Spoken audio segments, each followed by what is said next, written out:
Verdade, imparcialidade. Começa agora o programa A Hora da Verdade. Apresentação: Carlos Frederico Gomes. Olá, amigo assinante, estamos iniciando mais um programa A Hora da Verdade na sua TV Mais, canal 15 da Multiplay. E esse programa vai ao ar hoje às 21 horas de quinta-feira, nesse momento você está nos assistindo. E também você pode rever os outros programas na sua tvmais.org. Você entra no seu smartphone ou no seu computador em casa, tvmais.org, você assiste os programas A Hora da Verdade anteriores. E inclusive tem muita coisa boa, você pode fazer até a retrospectiva das notícias desse ano, e são muitas. Se você quiser fazer a retrospectiva do programa A Hora da Verdade, você vai ficar muito bem informado de todos os escândalos, de toda a dificuldade, de todos os traumas, de todas as grandes reportagens, os grandes momentos que fez o ano de 2016. E graças a Deus está indo embora. Essa semana, na área cultural e televisiva e na música e cinema, houve perdas, mais perdas, né? Morreu o cantor que embalou uma geração, o Michael, e morreu também a atriz que fazia a Princesa Leia do Star Wars, né? O George Michael, isso em uma semana. Inclusive a atriz que fazia a Princesa Leia do Star Wars tinha retornado às telonas agora há pouco tempo atrás, com um filme saudosista, com Harrison Ford, com ela, que eu acho que foi a última participação dela, né? E o 2016 continua. São pessoas, não são pessoas doentes que morreram, estavam com um problema de doença aguardando a morte. Foi duas mortes repentinas que ninguém esperava. O George Michael com 53 anos e o nome dela é Chris Wider, com 60 anos de idade, tá certo? Eu estou falando isso porque nós vivemos um dos piores momentos da história da humanidade. A crueldade é uma coisa que está presente no dia a dia do cidadão, né? No nosso país, infelizmente, mais do que dos outros. O Brasil vive uma grande crise econômica, uma grande crise institucional e política, mas eu reputo, né, no meu entender, na minha humilde opinião, que o maior problema do Brasil é a violência. E a crueldade como essa violência é feita, né? O Brasil, ele ficou conhecido no mundo, né, principalmente nos últimos 50 anos, nos últimos 30 com a abertura, o Brasil pôde ser mais conhecido lá fora, e houve eventos no Brasil e algumas atitudes da gente na área do esporte, na área do lazer, que fez com que a gente se tornasse mais conhecido e conhecido como o país da alegria, o país do sorriso, o país da acolhida.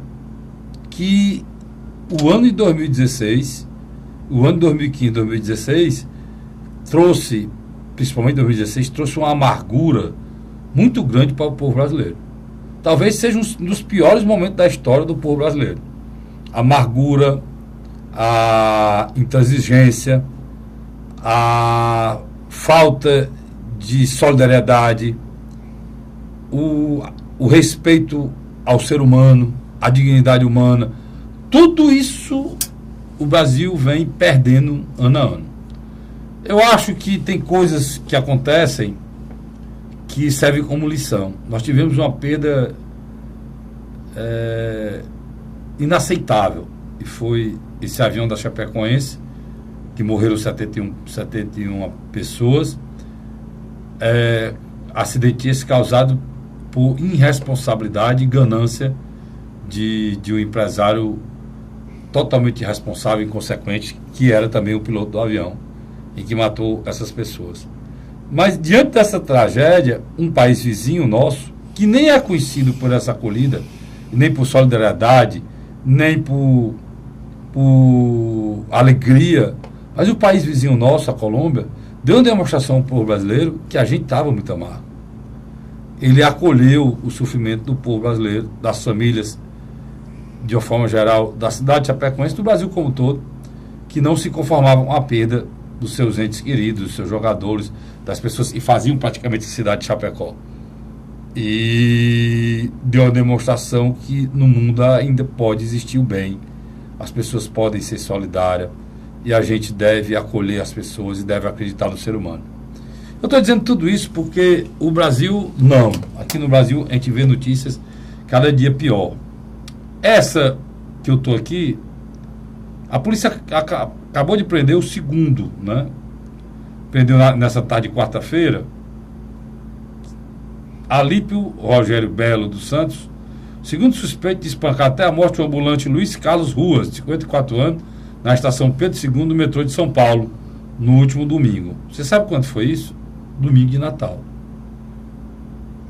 Natal que eu, graças a Deus, tive um Natal abençoado, passei com a minha família, e com a paz, com a tranquilidade que eu pedi a Deus. Não podia ser mais do que aquilo, e foi o que Deus me deu.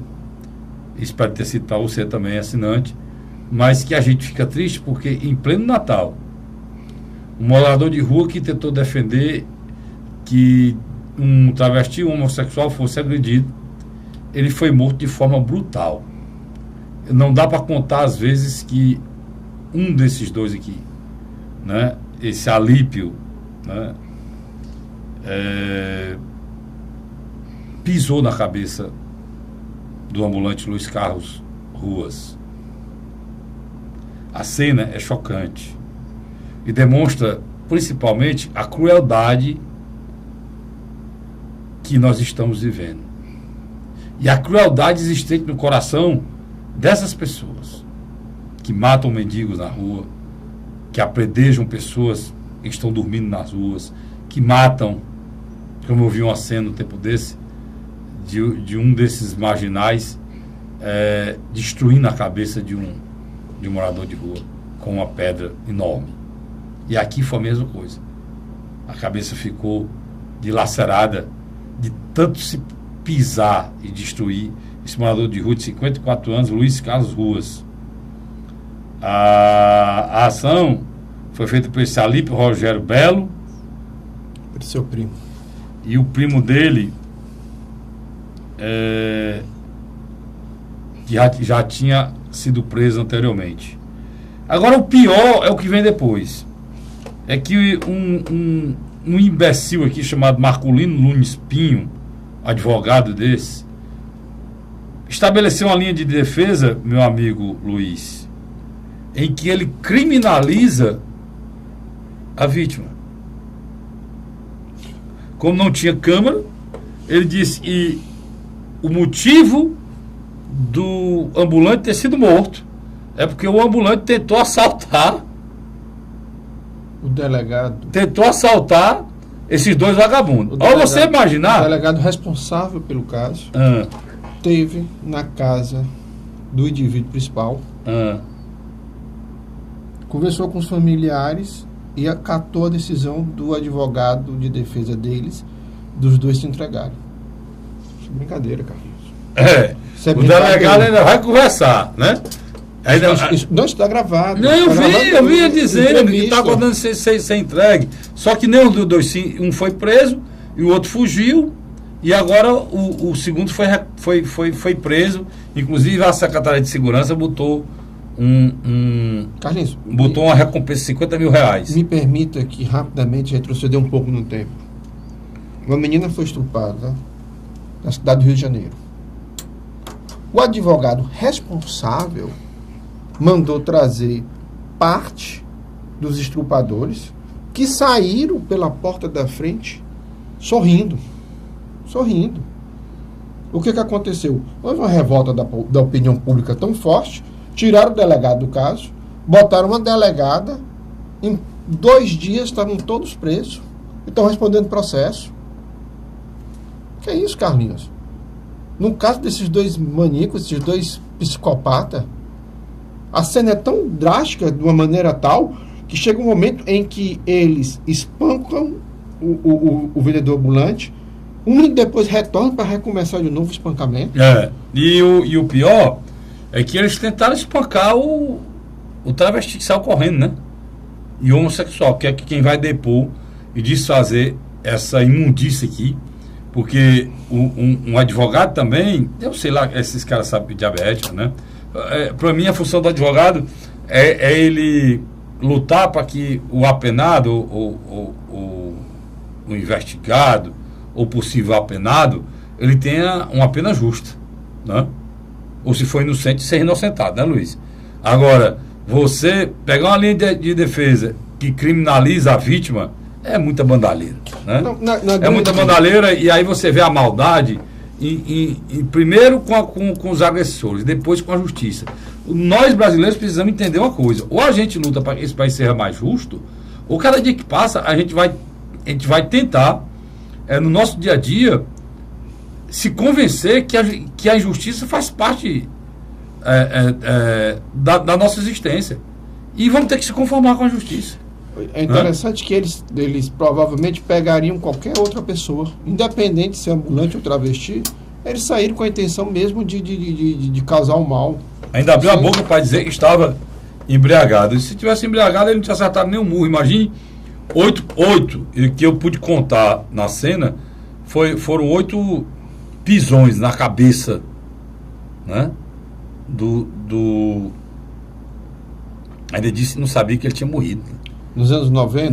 Na cabeça do ambulante. Nos anos 90, em Brasília, eu acho que entre 96 e 97, um de maior e o restante tudo de menores tocaram fogo no índio. Já mataram vários, né, Luiz? Isso aí, ficou emblemático, mas mataram vários. Teve um deles, um depoimento, dizendo: não, nós estávamos brincando. Quer dizer, um cara como esse, a perversidade dele, lógico que ele não vai ver no outro alguém igual ou parecido, ele vê ali uma pessoa que precisa ser destruída. E eu queria deixar essa mensagem no ar aqui para mudar de assunto, que a gente precisa combater isso, né? E quem combate esse tipo de atitude, esse tipo de injustiça, esse tipo de crueldade é a cidadania, né, Luiz?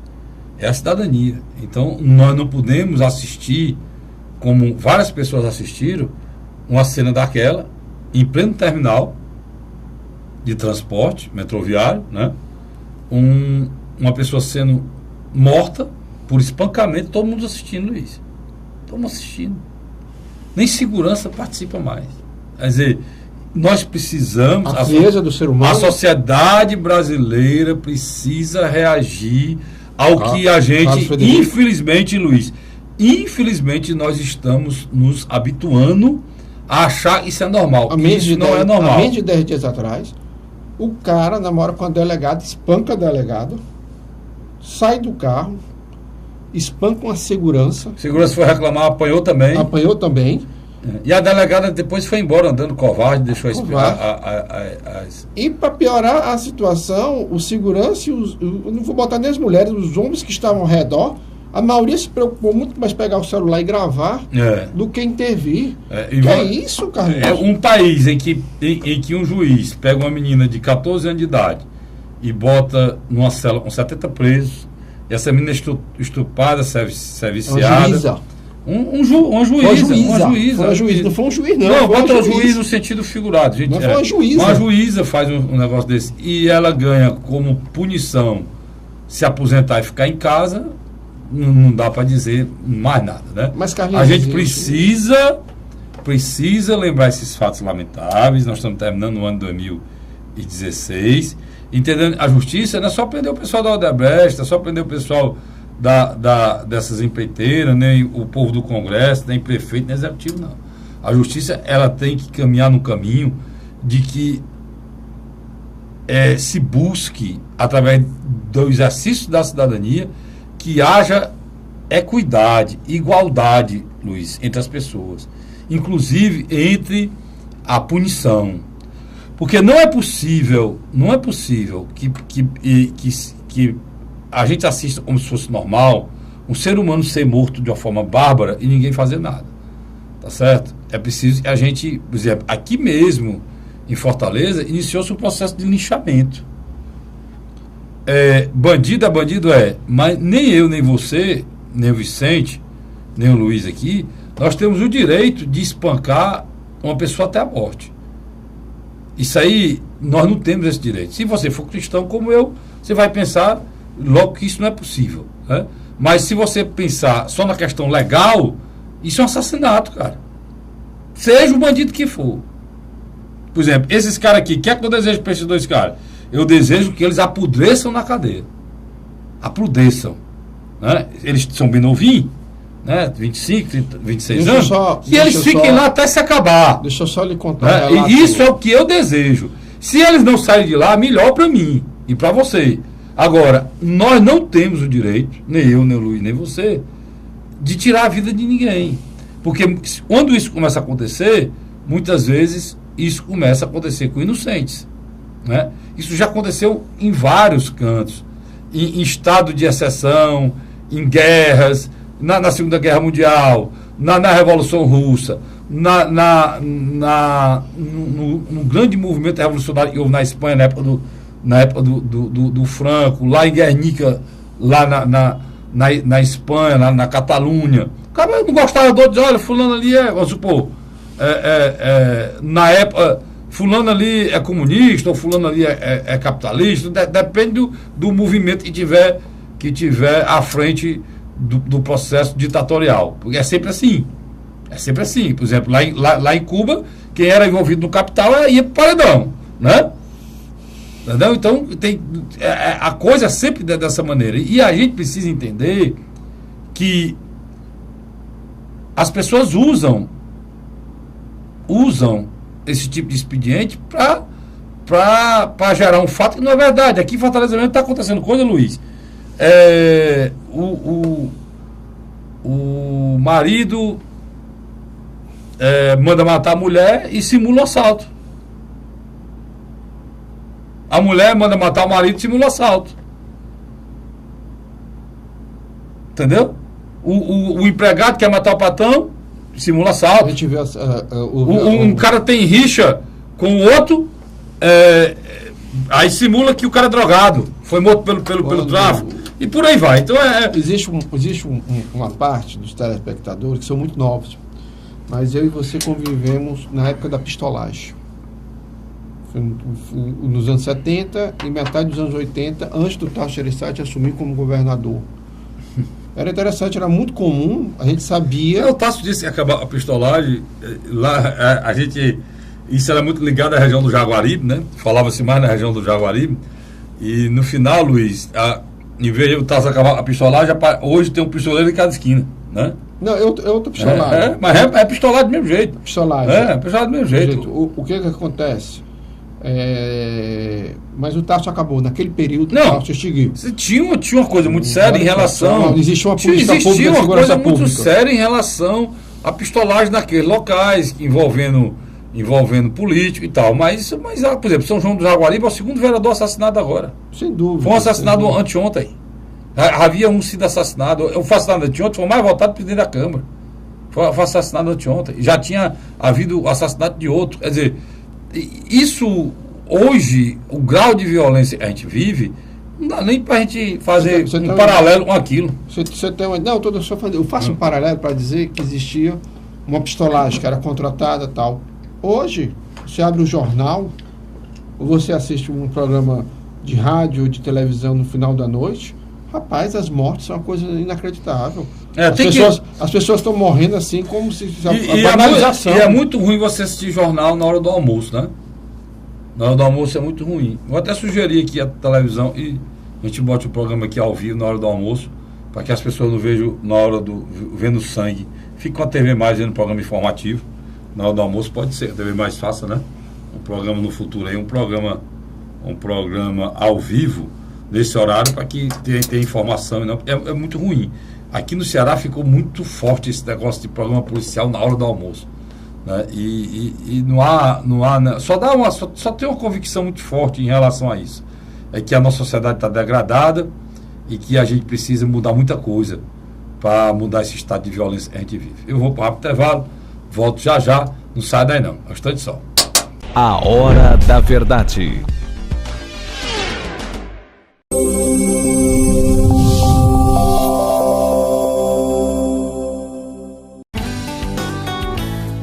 José de Arimateia, Uruoca. acordo 8 horas, 9 horas, aí carrego o carro e vou lá pegar água. Aí sai distribuindo os comércios.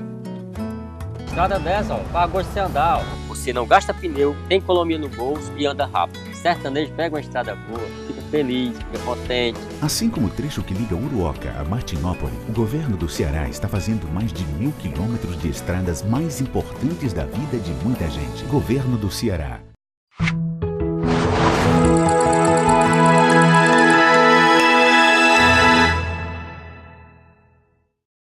A Hora da Verdade. Estamos de volta agora com o segundo bloco do nosso programa A Hora da Verdade na sua TV Mais, canal 15 da Multiplay. Luiz, o governo está encaminhando agora mais uma reforma para o Congresso Nacional, agora a trabalhista, né? Reforma trabalhista. Eu acho que há uma tendência natural do governo de tentar implementar uma agenda negativa. Por que uma agenda negativa? O governo vai permitir que empresas reduzam os salários, cara. Mas o que E jornada de trabalho de seus funcionários por até 2 anos. Em troca da garantia da manutenção dos empregos dos trabalhadores. Agora, em vez de o cara ter aumento, para você não ser demitido, você vai reduzir salário. Diz aí, Luiz. Quer dizer. Para os analistas políticos, Michel Temer tem um índice de popularidade tão alta, que ele já não tem mais o que perder. O índice de impopularidade tão alta, que ele já não tem mais o que perder. Então, por isso que dentro do governo se chegou à seguinte conclusão do governo federal: vamos fazer as reformas necessárias que terão um impacto negativo na opinião pública, porque nós já não temos mais o que desagradar. Mas aí vou lhe perguntar, já que você falou isso, e para que essas reformas necessárias e vai desagradar? Qual é o intuito disso? O que desagrada um, Luiz, eu disse, meu pai, agrada a outros. O que para agradar quem? O governo é pró-mercado. História, você tem que pró-mercado. O governo tem um índice financeiro. O governo tem um índice de popularidade tão grande, e não piora, que ele vai desagradar a população e vai beneficiar o mercado. Vai agradar o mercado. Já está agradando o mercado.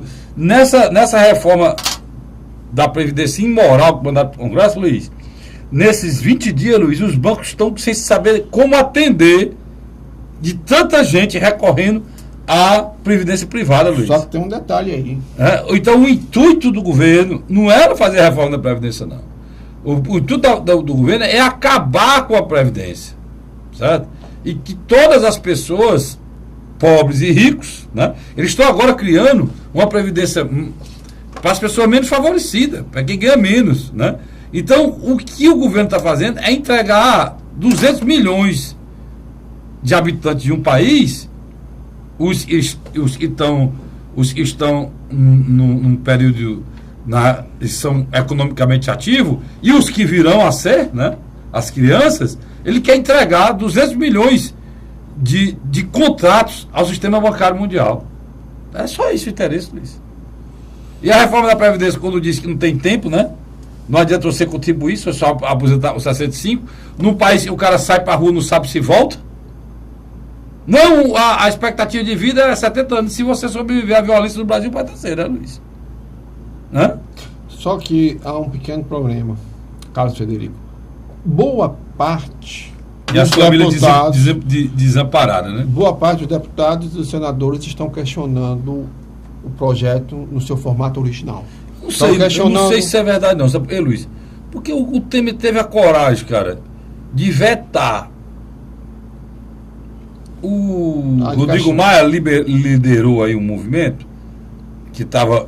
É o projeto da renegociação da dívida dos estados. E eles não permitiram que os estados ficassem engessados. Os estados fizeram um acordo, mas a contrapartida deram um tempo para os estados se recuperarem, né? Aqui nesse Brasil assim. O que é algo até plausível, né? É certo, é correto, pela crise que nós estamos vivendo. A crise que nós estamos vivendo. O próximo governo que defina como é que vai ser pago. Mas nesse momento, a crise que nós estamos vivendo, eu acho que era o correto. O governo vetou, cara. E diziam que ia ser o veto parcial, mas... Não, total. Que era um veto total. Não, primeiro era parcial, depois virou total. Agora parece que é parcial de novo. Vamos esperar para ver o que é que vai dar. O que eu sei é que se ele vetou, Luiz, Ele vai ter condição. Se ele vetou, ele sabe que consegue votar lá da maneira que ele quer, não? Você não faz essa leitura, não? Não, eu faço uma outra leitura. Eu acho que, de alguma maneira, ele não controla as como outrora. Outrora há 2 meses atrás. Exatamente. Eu acho que o processo do Lava Jato, da Odebrecht, atingiu ele a tal ponto que o Rodrigo Maia não é o Eduardo Cunha, não é. Mas aprendeu com o Eduardo Cunha que ele pode impor determinadas questões. Por quê? Porque o governo está fragilizado. O executivo, no caso específico, está tão fragilizado que eles vão tentar empurrar algo que beneficie a eles próprios. E principalmente aos governadores, né? Você tem o governador do Rio Grande do Sul, o governador do Paraná, o governador de Minas Gerais, o governador do Rio de Janeiro, aqui de boa parte dos estados do Nordeste, que estão em estado mesmo de penúria. Excetua-se aí o Ceará pela responsabilidade do governador Camilo Santana e pela coragem de tomar decisões certas na hora certa, né? Tomou no ano passado, minha reforma que fez no ano passado, tomou aqui novamente. Acho engraçado algumas coisas que eu escuto. Fizeram questão de colocar nos jornais que o governo do Ceará recebeu quase 500 milhões de imposto na questão do inventário, né, do seu Ives Dias, né? Exatamente, Ives Dias Branco. Divulgaram isso de uma forma violenta. Quer dizer, era um bocado de gente na preocupação do valor que pagou para o estado do Ceará da transferência de todos os bens de uma família que está entre as 10 mais ricas do país, que é importante para o Ceará, que dá muito emprego, mas em um dia teria que fazer isso, como todo cidadão faz. Aí teve gente, né, e fez a questão de dizer, não, o Estado só não quebrou no final do ano por conta, rapaz, eu vejo que rico nesse país não pode pagar imposto mesmo não, viu? Porque o cidadão comum que tem uma casinha de 40, 50, de 100, 150 mil reais, Luiz, que é o inventário total, paga, vai fazer a transferência, tira aí 30% do que a casa vale e não tem mais nada, e ninguém diz nada. Mas na hora que uma pessoa abastada, né, tem muitos recursos, dá muito emprego, parabéns, espetacular, mas é natural que a pessoa pague alguma coisa. Porque se é uma coisa que precisa ser entendida, quem não paga imposto nesse país são as pessoas abastadas. A taxação das riquezas, eu sou a favor. Nunca ninguém fez. O Lula passou aí, das grandes fortunas, quer dizer, né? O Lula passou aí, e junto ele e o governo dele, 14 anos ele a Dilma. 8 anos dele, 2 da Dilma, mais 4. 14 anos. Batia no peito e dizia, nunca antes nesse país o banco ganhou tanto dinheiro, e é verdade. Nunca antes nesse país o cidadão brasileiro pagou tanto imposto, é verdade. Agora, as grandes fortunas desse país não podiam ganhar, Luiz, elas estavam levando. Tá aí, Marcelo Odebrecht. Tá aí, Léo Pinheiro. Tá aí, vai dizendo aí pra mim, mas é muita gente. Não, muitos, aí a gente começa. Não dá pra dizer não. Então, a gente precisa começar a querer entender esse país como ele é. Eu me lembro que quando o PT ia para o poder, ele usava uma máxima, né, Luiz? Você que é sociólogo, de imputar e de ir para cima. O discurso, ele era um discurso em cima do altruísmo, contra a corrupção, contra as vantagens, contra o pobre vai preso e o rico que é solto, que nunca vai preso. Eu me lembro de uma frase do Lula, o braço da justiça não chega nos poderosos, só chega no ladrão de galinha. Essa história, né? Denunciando nepotismo, denunciando empreguismo, né? Empreguismo, nepotismo, o deputado que botava a mulher, né? O cara que ganhava o dinheiro trabalhava só 2 horas. A denúncia era essa. E todo mundo embarcou. Enquanto a gente estava preocupado com isso aí, os contratos estavam sendo feitos de quanto? Bilhões. Se você somar toda essa grana que eles denunciavam em relação a empreguinho, né? a nepotismo, a empreguinho, apadeamento, se você somar isso aí tudinho, não dá 10% de propina no contrato da Petrobras. Né, Luiz? Então, continua, essas coisas continuam. Agora, é necessário que faça isso, mas é necessário também, além desse policiamento em relação a usar o Estado como se fosse dono, né? Lamentar aqui, Luiz, o presidente, né? O presidente vai uma licitação agora para dentro do avião dele, comidinha de avião de R$1.700.000. Mas são coisas que hoje a população não aceita, Carlos Federico. Pois é. Você prega... Numa época dessa, você está apertando o cinto de todo mundo, aí você faz uma licitação de R$1.700.000 para comprar um sorvete importado, parece que aqui no Brasil não tem sorvete, devia levar açaí, presidente. Comer um açaí, que é uma coisa... Nossa, se você recebesse um estrangeiro no seu belo avião, né, e para passear, o senhor dava um açaí, que é uma coisa nossa, ele ia adorar. O Donald Trump, todo mundo chama ele de doido. Isso é um doido. Recebeu... Ele teve a informação... Da Boeing. Do quanto ele quer sair o avião presidencial. O Air Force 1. Ele disse, vamos devolver. Está muito caro. Bom, tem um lá. O daqui eu não queria. O Aerolula já comprou. O bicho é todo espetacular. Esse Aerolula aí, que é quem está usando é o Michel Temer. Agora, sorvete, não sei da onde, Londres. Linhaça dourada, não sei da onde, não sei das contas. Um pratinho aqui de chinchim de frango. De chinchim de frango, um pratinho de chinchim de frango, R$160. Quer dizer, o Padilha parece que atirou. Tem que ter, a comida tem que ter. Ou não precisa custar R$1.700.000. Né? Tem que ter bom senso. É o que eu digo aqui. Os políticos têm que entender. Cara, você pode ter a sua estrutura, mas a sua estrutura tem que estar coadizente com o momento do país, né, Luiz? Que é ruim, cara. Ô, Carlos Federico, essas estruturas montadas para desviar o dinheiro do recurso público, elas estão aí. Estou falando dessa estrutura, não. Mas no fundo... Não estou falando na estrutura errada, não. Estou falando, o presidente tem que ter um avião para viajar. Ele não pode viajar... Eu não tenho dúvida. Para avião de carreira. Tem que comer alguma coisa. Agora vai comer de acordo, meu amigo. De acordo com o essencial. Você não pode... O Brasil não pode continuar com essa mentalidade de tratar os homens públicos. Porque aqui, a casa do governo é chamada de quê? Palácio. Né? Que é um erro. Palácio sei o quê, tem aqui tem o Palácio da Abolição, palácio, mas isso não existe não, se acontecer no mundo antigo, o primeiro-ministro da Inglaterra mora numa casa.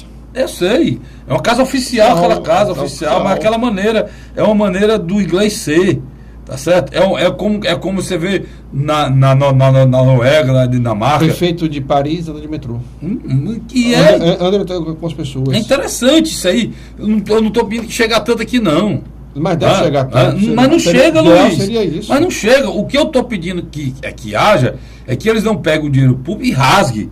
Coloquem na lata do lixo. Por exemplo, carro oficial, se tiver que ter, na Assembleia tem para quem? Tem para o pessoal da mesa. Fora da mesa não é para ter ninguém. Presidente, vice-presidente, secretário, fora da mesa ninguém. Lá em São Paulo, tem um carro para cada vereador. Vereador de São Paulo. Aí você vai. Então são coisas que é necessário você colocar dentro do aceitável. Porque nós vivemos num momento de crise. Nesse mesmo momento que tem essa história desse avião, Luiz, é o mesmo momento que ele está assinando uma medida provisória e que vai dar a possibilidade de ser negociado, em vez de um aumento para o trabalhador, redução de salário, bicho. A Câmara Municipal de São Paulo aprovou um aumento no fechar das luzes.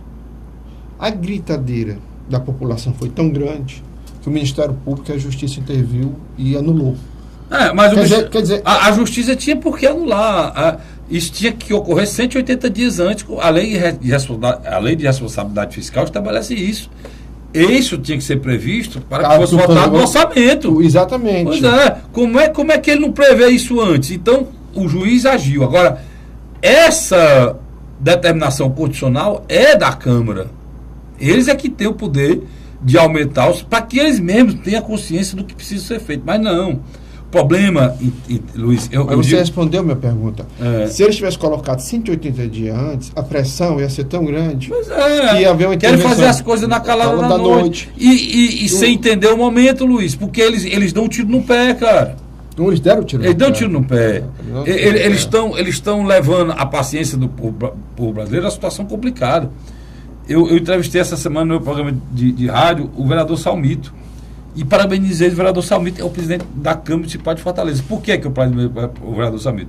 Quando o vereador Salmito assumiu a Câmara em 2015, a situação do Parlamento Municipal de Fortaleza era vexatória, cara. Era semanalmente nos noticiários policialesco do sul do Brasil, a nível nacional. Hoje, que foi que o presidente Salmito fez? Tomou as medidas necessárias. Hoje, para o cara ser funcionário lá na Câmara Municipal, ele tem que fazer cadastro, ele tem que ter tudo dele colocado, ele tem que assinar, ele tem que trabalhar, ele tem que assinar folha, ele tem que estar presente, ele tem que ter folha corrida. Que eu acho que é válido. É válido. Você viu o caso que aconteceu no Parlamento, de marginais estar trabalhando no Parlamento. Teve um que foi até preso na Assembleia, vocês se lembram, há bem pouco tempo atrás. Então, é necessário que essas coisas sejam feitas. Há dias atrás. E o vereador Salmito Filho, de uma forma muito, muito consistente republicana e republicana, ele deu ao parlamento outra dimensão. Dias e atrás, a população queria isso, só para terminar, Luiz, queria tanto isso a população, que ela renovou o parlamento. Dias atrás, uma de Fortaleza, uma emissora co-irmã nossa fez uma matéria na Assembleia Legislativa. Acho que você deve ter recebido o vídeo. A gente viu. Esse vídeo circulou. Aquilo, Luiz, aquilo tem muito do momento político. Não, mas e tem muito do momento político. Eu às vezes fico perguntando, cara, por que essa reportagem, já que é assim, não saiu antes? É igual a história daquele deputado que estava fazendo denúncias, porque se tu tem essa denúncia, se tu sabe disso, tu denuncia, porque isso tudo é prevaricação. Mas aí, nesse ponto eu quero chegar. Eu acho que se o presidente Zezinho Albuquerque recebeu agora o 3º mandato, eu acho que ele tem agora um momento ímpar para colocar tudo em ordem. Primeiro tem que saber o que é desordem. Né? E ainda não foi saber se o que está sendo colocado. Exatamente. É verdade, porque o que me enerva é que, de hora para outra, uma empresa com a irmã nossa sai com a notícia e depois a notícia some. Bate e assopra o processo. De hora para outra aparece e depois some. Questionamento que eu fiz em relação aos vereadores daquela época, aos vereadores de Fortaleza que chamaram para depor a Câmara inteira. Eu perguntei, rapaz, tá todo mundo aí? Porque... E aí depois o Gustavo não chamou ninguém mais, porque fizeram de forma errada. Né? Iriam chamar o vereador para depor sem ter nada contra ele ainda. É o que você chama do linchamento midiático. Pois é, cara. Sabendo que na hora que você chama uma Câmara inteira para depor, você tá. Então, a gente, Luiz, precisa entender o seguinte: a gente que faz a imprensa, a gente precisa ter mais responsabilidade. Mas eu acho que a Assembleia está no momento ímpar. Eu acho que ela pode agora, aproveitando essa briga interna, em todo canto, ela fazer todo canto isso, em todo canto essa discussão está sendo feita em todos os parlamentos. Agora, eu lamento que só faça em parlamento. Eu queria que essa discussão fosse feita nos tribunais. Também é necessário, Nos tribunais. Também é necessário. Nas prefeituras. Então, a gente não dá para passar as coisas pela metade a limpo, né? Ou se faz tudo. É igual a história que eu lamentei profundamente. Como é que você está vendo juízes prendendo pessoas, levando pessoas para depor na vara, prendendo? A figura do habeas corpus não existe mais, né, Luiz? O cara vai preso e pronto, acabou. Não vai ser outro jeito nenhum mais, não. Só o Marcelo Adalberto vai fazer 2 anos em preso. E, ao mesmo tempo, na hora que você está votando, você está tentando respeitar o que está pré-estabelecido na Constituição, que o maior salário do serviço público, executivo, judiciário ou legislativo tem que ser o salário do presidente do tribunal. E você vê dentro do Congresso Nacional o presidente da Associação de Juízes do Brasil brigando, lutando, convencendo o senador, fazendo o senador pagar mico, passar vergonha, falando besteira na defesa do quinquênio, triênio, quatriênio, quinquênio, Rapaz, era tanto carrapato, eu chamo aquilo de carrapato, você percebeu? Eu chamo carrapato.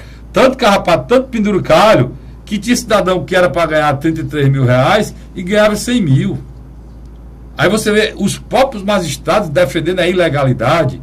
E eu pergunto ao Ministério Público, porque não vai na defesa da Constituição brasileira, que é constitucional, em que diz que esse valor não pode.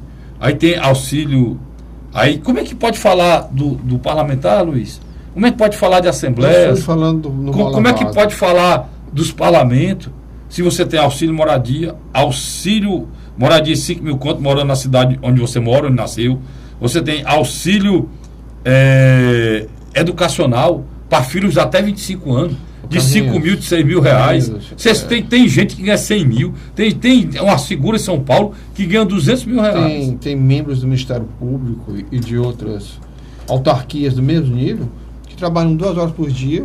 Aí é um absurdo também. Aí, meu irmão, é difícil você aceitar, entender que a coisa está sendo feita da maneira correta. Tem um que trabalha 18 horas, tem outro que trabalha 2 horas e recebe o mesmo dinheiro no final do mês. Quer dizer, a produtividade. Eu comecei aqui o comentário falando que em equidade e justiça. Então, está muito longe da gente conseguir tanto uma coisa como outra. Eu vou para o rápido intervalo e volto já já. Não sai daí não. A Hora da Verdade.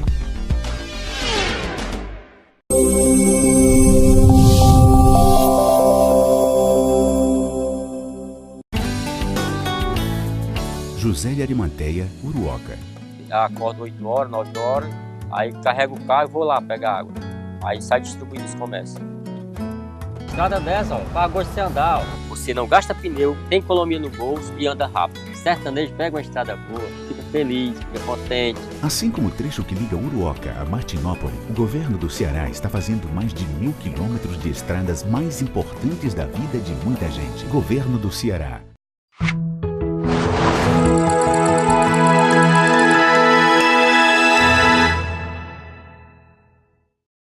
A Hora da Verdade. Estamos de volta agora com o terceiro e último bloco do nosso programa Hora da Verdade, na sua TV Mais, canal 15 da Multiplay. Luiz, nós estamos terminando o ano e o governador Camilo Santana resolveu fazer mudança de secretaria. Eu quero até parabenizar ele por isso, porque eu acho que é importante se oxigenar e em busca da melhoria, né? O governador Camilo Santana tem a certeza disso, Acidante. Ele conseguiu uma proeza na área de segurança pública. Você não tem a sensação e melhorou, mas ele conseguiu 2 anos seguindo esses índices de assassinato fossem diminuídos. Isso é uma proeza. Porque você consegue no primeiro ano, geralmente você não consegue no segundo. Porque no segundo ano você tem que baixar do primeiro ano que você já baixou. Como a coisa era muito exacerbada, no primeiro ano não foi tão difícil, não. Mas basta lembrar que o governador Cid Gomes não conseguiu nem um ano. O governador Cid Gomes, durante 4 anos seguidos, os índices de assassinato no Ceará só cresceram. O governador Camilo Santana, em 2015, baixou, em 2016 baixou. Tem que comemorar? Tem não.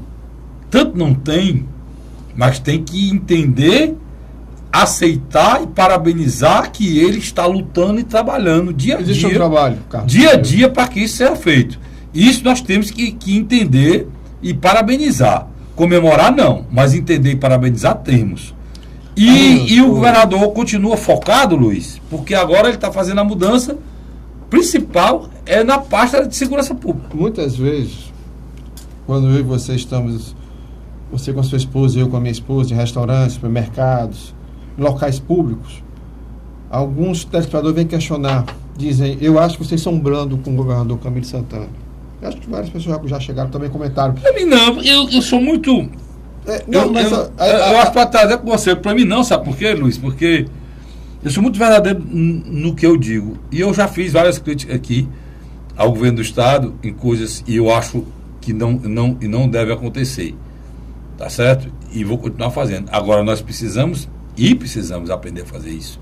Elogiar o que está acontecendo de bom, como a saúde financeira do Estado, como o governador esteve agora essa semana participando de promoções na Polícia Militar. Sem dúvida. Né? Ele fazendo concurso, resolvendo o problema de captação da água de Fortaleza. Mas aonde que eu quero? Antes do problema chegar, não como em São Paulo, que pararam 48 horas de abastecimento, porque tiveram que mexer no volume morto. Quer dizer, as coisas no Ceará, querendo ou não, as pessoas que gostam ou não do governador, elas têm planejamento e seguem um ritmo de muita responsabilidade. Mas aonde que eu quero chegar? Se você pegar os 2 anos que estão se encerrando o Camilo e fizer a comparação com os 2 primeiros anos do segundo mandato do Cid e com o primeiro mandato do Cid Gomes, é uma situação totalmente adversa. O estado que o Camilo administrou é um estado com muito mais dificuldades do que o seu antecessor. Eu disse hoje no programa Hora da Verdade no rádio, eu tenho certeza que o Cid não ficaria com raiva de que qualquer pessoa tenha dito isso, e eu fui um dos que disse, que eu não sei se o Cid, 2 anos, governador agora nesse período do Camilo, ele conseguiria fazer melhor do que o Camilo, não. Ou igual, não. Porque, sem nenhuma sombra de dúvida, estou dizendo para você aqui, na história democrática desse país, depois da ditadura, não teve nenhum momento mais grave do Ceará do que esse. Vamos dar um exemplo. O Lúcio Alcântara, quando assumiu em 2003, assumiu num processo de economia decrescente. Na metade do governo, no final do governo Lula, começa a crescer de novo, em 2006. Só que o Lúcio não consegue a reeleição. Quem assume é o Cid. O Cid pega um bom boom de crescimento econômico. Só que a queda que o Lúcio teve naquela época, não dá nem para fazer paralelo com isso aqui, Luiz. Porque o Brasil está no 3º ano seguido de recessão. Sem dúvida.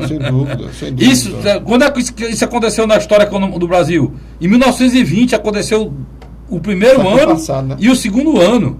Século passado. Presta atenção, cara. Isso nunca aconteceu economicamente. Agora, tu pega essa situação econômica de um país e tu coloca... Seu pai não assistiram isso. Pois é, não, tu pega essa situação econômica de um país e transporta essa realidade para o estado mais pobre, o segundo mais pobre do país, que é totalmente encravado no semiárido e que está com 5 anos de seca. O Piauí, Luiz, tem a metade do Piauí, macho, é extremamente um Tocantins, e lá é grande produtor de soja. O Maranhão é produtor de soja, o Maranhão é produtor de frutas amazônicas, o Maranhão é produtor de muitas outras coisas que o Ceará nem sonha. Alagoas, Pernambuco, Alagoas, tem Pernambuco, Alagoas, tem aquela região ali do Agreste, que é a zona da mata, e tem muita cana-de-açúcar. O que ainda hoje movimenta. Olha, nem as serras, que era o nosso negócio que tinha água aqui, tem mais água, Luiz. A bica do Ipu tá seca. Então, a gente consegue uma proeza, Luiz. Com o quê? Com a cidade turística, com serviço, com o Estado que tem capacidade de investimento ímpar, invejável, com capacidade de endividamento das melhores do Estado, de todos os estados do país. Então, meu irmão, a gente tem que elogiar quem está conduzindo o Estado dessa maneira. Carlos Frederico, na última terça-feira, o líder do governo na Assembleia Legislativa, o deputado Evandro Leitão, confirmou. O secretário de Segurança, Delcy Teixeira, vai entrar de férias, mas não retorna mais. Não retorna mais. Muitas especulações começaram. Camilo deverá dizer um nome do futuro secretário nos próximos dias ou nas próximas horas. Há um movimento de que Moroni Bigtorga aceite. Inclusive, na declaração que ele deu, ele disse que o Moroni tinha um papel importante na segurança pública do Estado de Ceará, ajudando Fortaleza, não sei se vai ser essa função. Está complicado para descobrir o que o Moroni vai ser. Porque o Moroni ele é deputado federal, é vice-prefeito eleito e diplomado. Responsável pela área de segurança de Fortaleza hoje. E agora, botou o irmão, Não, filho. Um filho para secretário de segurança de Fortaleza, Não. O filho dele vai ser o responsável pela um aspecto aqui, só um minuto. Desenvolvimento econômico e trabalho. Tá. Osias de Calda Torga. Muito prazer, não conhecia. Eu conheci. Né? E ele também indicou o Francisco Salles como Já que você secretário começou da aí- Regional 4. Já que você começou aí, vamos falar aqui do Do novo secretariado. novo secretário do prefeito Roberto Cláudio, novo mandato, Luiz. Comece aí lá, como diz o Matuto, lá de Riba mesmo. Ele manteve algumas figuras ímpares. Ele manteve. Não, dê todo o secretário que você tem na mão Vamos aí. lá. O chefe de gabinete, Eu vou Francisco analisando aqui. Queiroz, ele manteve. Manteve, é natural. O secretário de governo, Samuel Dias, era na época O irmão. o Prisco, Era o Príncipe Viana, saiu. Eu acho que foi bom, tinha um certo desgaste, né, ali que... Finanças, o Juradir Gugel permanece. né. Conservação e Serviço Público, João Pupo, também continua. Eu não sei se aí é correto não, Luiz, porque a questão da limpeza urbana foi um desastre, né? Isso aí. Foi um desastre, né? É. Planejamento, orçamento e gestão, Felipe Nórdega também continua. Aí foi bom. Procurador-geral do município, José Leite Jucá, ele está tentando fazer uma renovação. Só um instantinho. No caso do Samuel Dias, foi o cara que coordenou as obras em Fortaleza e ele foi guinado a ser o braço direito do prefeito. Aí ele ascendeu, né, Luiz? Sem dúvida. Porque o Samuel Dias foi responsável por todas essas obras que você viu aí, que não são poucas, que mudaram a cara de Fortaleza. Urbanismo e meio ambiente, Águida Muniz, infraestrutura, Manuela Nogueira. Permanece a Águida, né? A Águida permanece. Infraestrutura mudou, né? Entrou agora a Manuela Nogueira. A Manuela que era do gabinete, não? Provavelmente que sim, Carlos Frederico. Aí você tem Desenvolvimento Social, Direitos Humanos e Combate à Fome, o Elpídio Nogueira, que estava vereador, mas um pouco antes era o secretário de Turismo. Ele agora não é mais turismo. Ele agora foi para o Desenvolvimento Social, Direitos Humanos e Combate Essa à Fome. secretaria que era a secretaria do filho do doutor Iraguaçu Filho, né? Era o hoje subsecretário. Que é o subsecretário. Era o subsecretário, hoje é vereador. Cultura, o Evaldo Lima, né? Que eu acho que foi um bom nome. Bom nome, Evaldo. Eu acho que o Evaldo... Ele perde porque a questão da liderança lá na Câmara, mas já vai conseguir substituir. A Ouvidoria e Transparência, Alcimar Rocha. Aí. Saúde, aqui está como Romer Araújo, mas já tem uma médica. Desenvolvimento Econômico e Trabalho é o filho do Moroni de Torga, o Mosias de Caldas Torga. Turismo, nosso amigo Alexandre Pereira. Segurança Alexandre Pereira, que era do... Ele tinha uma coordenação de parcerias públicas e privadas ligado ao gabinete do prefeito. Era a coordenadoria, hoje agora é secretário. É secretário. Segurança Cidadã, o Antônio Azevedo é uma pessoa de confiança do vice-prefeito eleito e ainda deputado federal, Moroni Victor.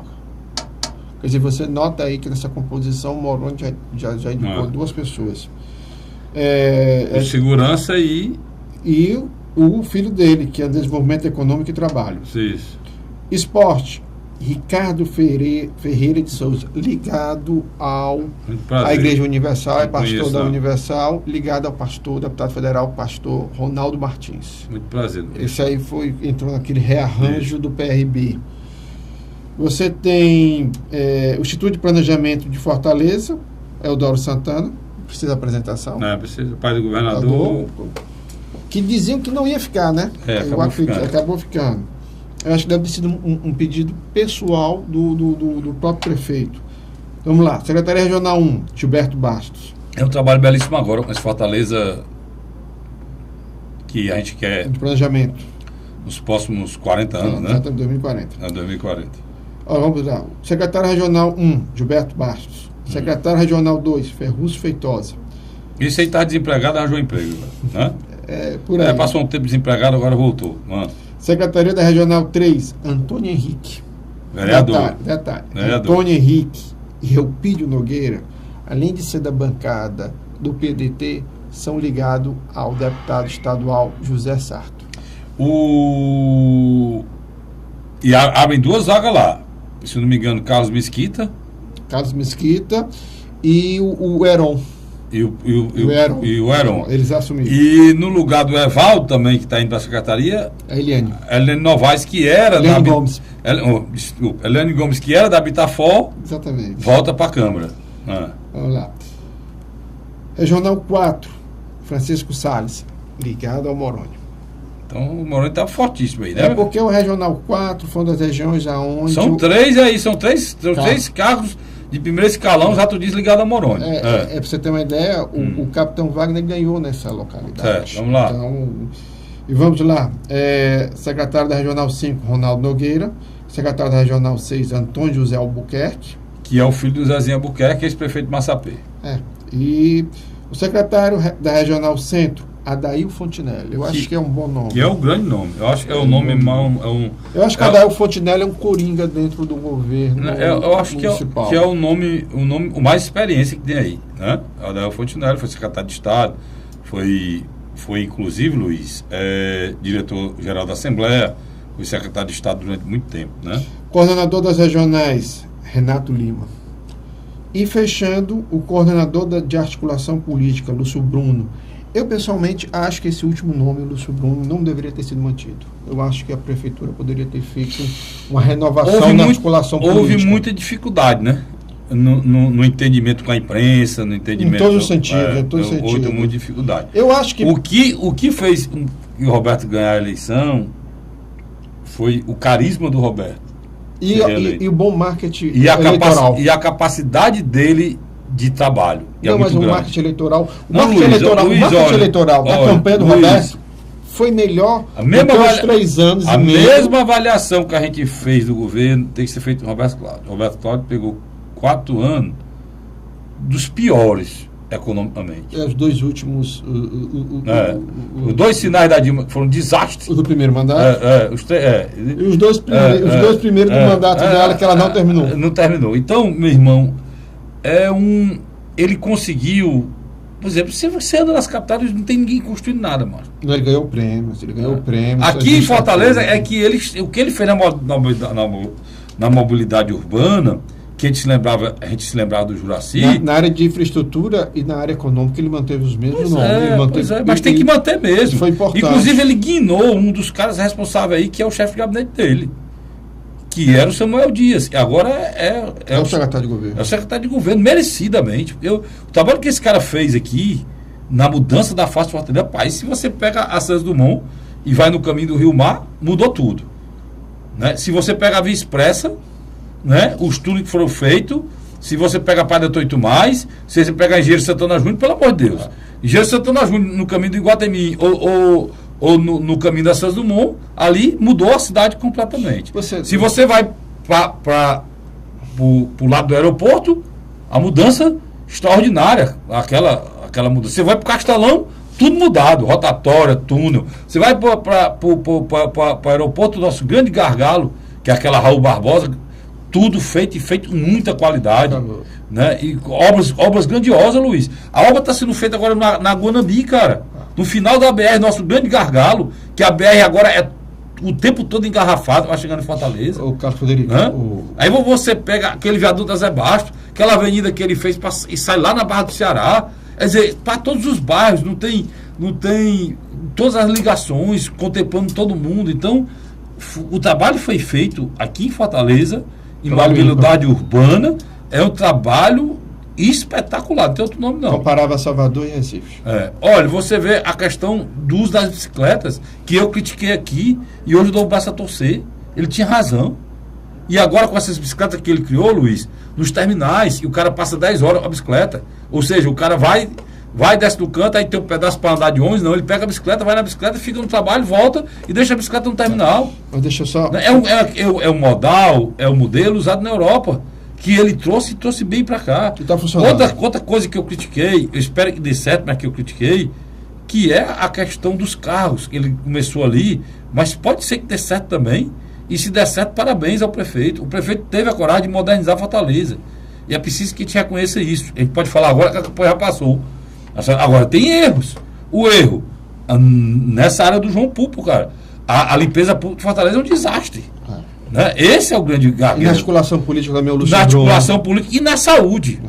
Né? Que ele está atacando as duas áreas, eu espero que dê certo. Deixa eu só finalizar minha participação. Você tem 3 lideranças hoje no centro da política fortalezense. O próprio prefeito, Roberto Cláudio, que eu tenho para mim que não termina o mandato. Você acha que é candidato a governador? Eu acho que ele é candidato a governador. Não. Não. Eu acho que ele é candidato a Sua um cargo. opinião. A um cargo. Ao Senado? Pode ser, ao Senado. Eu acho que não. Eu acho que o Roberto vai terminar o mandato dele, vai ter uma quarentena de 2 anos, aí é um nome fortíssimo para qualquer coisa do Estado do Ceará daqui 4 anos. Entendeu? No meu entender. Não, eu respeito a sua opinião, estou dizendo a minha. Né? Eu acho que a reeleição é a Camilo Santana, Dr. Cid vai para o Senado, e essa vaga de senador vai ser disputada aí com quem somar mais com o governo. Vão tentar chegar lá, né? Não é eleição batida não, isso aí. Outra liderança forte se chama Moroni Bectorga, que não é um vice-prefeito qualquer. Com essa história pode ser secretário, mais ainda, né? Secretário de Segurança. Eu acredito que o Moroni Torga, o grande sonho dele é ser prefeito de Fortaleza. E a terceira liderança é o atual presidente da Câmara Municipal de Fortaleza, o vereador Salmedes Filho, que vai ser reconduzido para o biênio de 2017 e 2018 e é um candidato muito forte em 2020. E esse presidente da Câmara, Salmedes Filho, que vai ser reconduzido, vai ser unanimidade. Vai ser a segunda eleição, estão dizendo, por unanimidade na Câmara. Teve a do ex-deputado estadual hoje, vice-presidente da Assembleia, ex-vereador Tim Gomes, que foi reconduzido à presidência por unanimidade. A Salmito vai repetir o mesmo feito agora. E para mim, concordando com você aí... o biênio de 2007 2008. Para mim, concordando com você aí, é o grande nome para suceder o Roberto Cláudio, no meu entender. Né? Sem dúvida. Luiz, obrigado, meu irmão. Obrigado agradeço. a você, assinante. Um feliz ano novo, um ano de muita paz, de muita saúde e até o próximo ano, se Deus quiser. Até lá.